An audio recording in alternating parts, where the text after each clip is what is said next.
What is up, everybody? Today we are taking a look at this brand new Billy Cobb album, The Bear Album.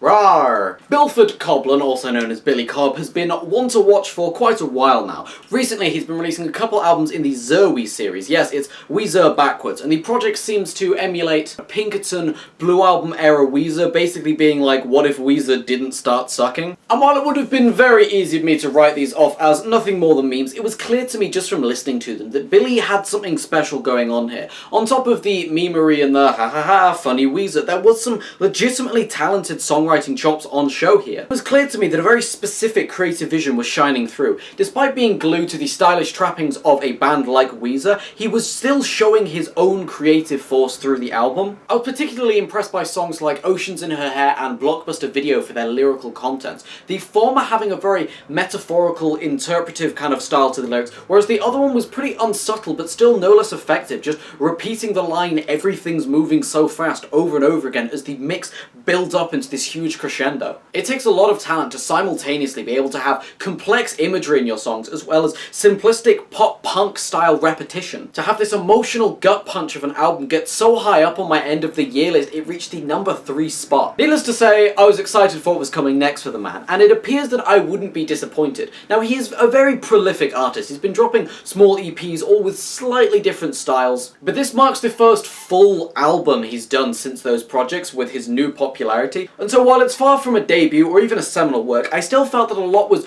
riding on this album for Billy to prove that he is still capable of being an amazing artist past the potentially gimmicky labels of the Zerwe project. And yes, he succeeded beautifully in this. This album is amazing, but that's not to say it doesn't have flaws. We'll get more into those later, but for the time being I want to describe to you what it was about this album that jumped out at me. First of all, the songwriting has matured immensely. It's no longer just about breakups and being sad, but it delves into more specific adult topics like the feeling of aging, even when you're only young and have a lot of your life ahead of you, the feeling that, oh god, my best days are gone and I still haven't done something yet. Or exploring love less as a relationship device and more of just a thing with another person, something that's kind of lacking in emo. And this isn't just in theory with good themes or whatever, he fully follows through with some excellent poetry throughout this album. Some of my favourite lines include, "You love to chase, I love to breathe, a masochistic dent of greed." It's these grotesquely simplistic, biting lyricisms that are scattered across this album that make it constantly good to listen to, that make it a constant joy to listen to, seeing where he's going to take it next. And the songwriting in the macro sense isn't any worse either. The first song,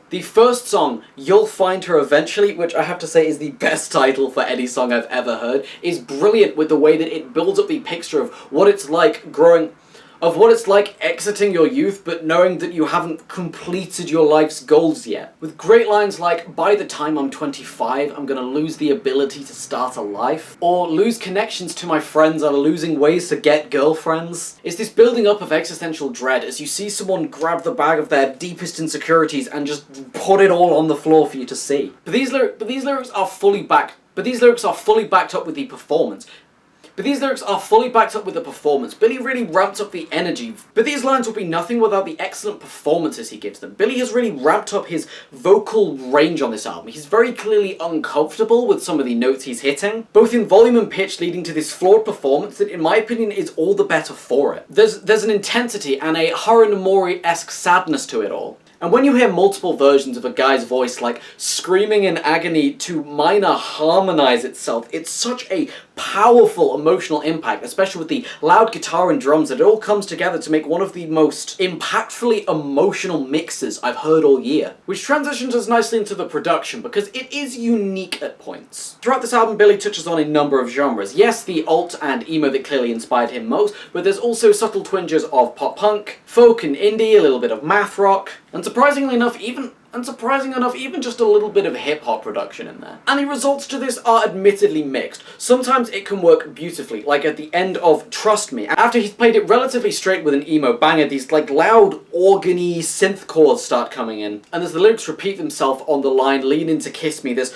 ultra-low synth bass line just crushes the low end of the mix. And some auto-tuned vocals can be heard in the background, but all on the fundamentals of an acoustic guitar strumming. It's a very unique and carefully put together mix that really pushes forwards what it's supposed to. But others err on the more shoegazy side. The first track, for example, has such a reverb-drenched low guitar that if it was a little more distorted, it wouldn't feel out of place on a Have a Nice Life album. And he does something else pretty unique with guitars. Most of the time, bands like to keep things playable in a live setting, as in there's one guitar that will do everything throughout. Maybe one more will cut in when the solo comes, so you can still have chords underneath it. But Billy just kind of forgoes this altogether. There's a very homegrown, garagey feel to a lot of it. As guitars will pop in and out the mix whenever he feels like. There's not always strumming. Sometimes it's just like 3 guitars arpeggiating or plucking random melodies up high, and then like 2 of them will come down and 1 of them will disappear. What's key to acknowledge here is that he isn't sticking to a rigid formula of how the songs have to be structured. He's kind of just having whatever sounds he wants in the moment to exist, and I think that's pretty powerful. It gives him the power to custom craft every single moment on this album to be just as perfect as he wants. And with the unconventional bridges of something like Takes Two to Tango or the aforementioned change at the end of Trust Me, I think that that is brilliant. These unique structures work so well to give the album a unique character and carry these songs to give the maximum emotional punch. But that's not to say they're perfect. I do have some issues with this style of production, and that's that if you're listening to specifics, it can get kind of annoying if you're listening to one melody and then it just kind of changes the structure at random. If you're listening to it at face value, it's really cool to hear whatever sounds come next. But when you're listening to part of the mix and it just like disappears, or like if you want to keep hearing the alty emo side of the guitars develop and then they just cut out and now we're in weird acoustic synth land, you can understand why some people may feel that this album is blue-ballsing them a little bit, throwing out whatever sounds he wants to use in the moment. And the structure does lead to a couple dud tracks in my opinion. The song Bobby Hip I have listened to a bunch of times and just can't get into. It has a very specific structure, i.e. these slow, dank, quiet verses going up into these not loud but at least slightly faster choruses. Kind of taking you on a journey through this ironic look at himself. The first chorus as being nothing but bragging, I got the coolest life a man can live, no threats to face, no fucks to give. Whereas the later choruses kind of subvert this, saying that was quite an ego trip. He's also got what he's got because that's an awfully hot coffee pot. But like man, after you've listened to it for the first time, it just loses all character it could have had. And it's too slow to actually carry most of the emotions you want to, and yes, I know that it's ironic, but just hearing a guy brag into a microphone can get kind of annoying. And the fact that you know it has to rhyme kind of forces him to give some, not terrible but strange sentence structures that make it feel a little bit forced. And just how slow and winding these verses can get makes me just think, oh my god, can we just get to the next track already? I also would like to say that I would rather it was a little bit more narratively cohesive throughout the themes of the album. Like there's one track that seems to be about internet haters right next to the I found the love of my life track, right after the I'll never find the love of my life track. Like I'm not saying these tracks can't be on the same album, but I would rather they were track listed in a way that makes them feel like they flow together. Thematically touching on each part of his life to get an overall picture, rather than feeling like they're just drawing from random sources.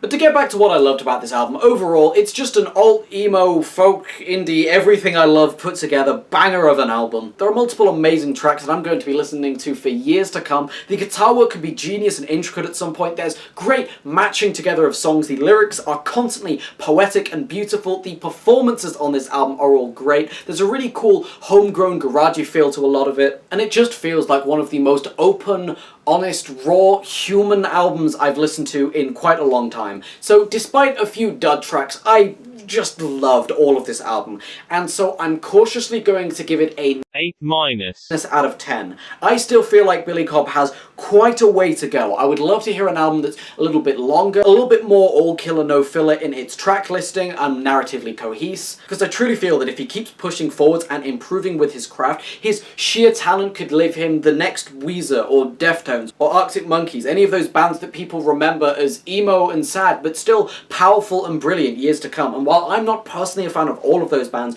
I know for a fact that I'll be listening to Billy Cobb's music for years to come because I seriously think that he has many places to go. Skip the dud tracks and enjoy the ones that are great because I can fully recommend this album. But I think that's all I have to say about that album. Guys, what did you think of this album? I would love to know what you think in the comments below. Also, please do leave a like on the video. It takes like 2 seconds and it is a massive help to me, so thank you very much. very much in advance. I'm doing a lot of interesting things, mainly streaming on Twitch with a Minecraft SMP. Yes, I know everyone's doing one, but I really feel like ours is unique, and if you check out some of the videos on my second channel, you will see the crazy shit that's going on there. I really think you guys are going to enjoy that. But with that said, I hope you guys enjoyed this video. Subscribe for more music content, and I will see you guys in the next one.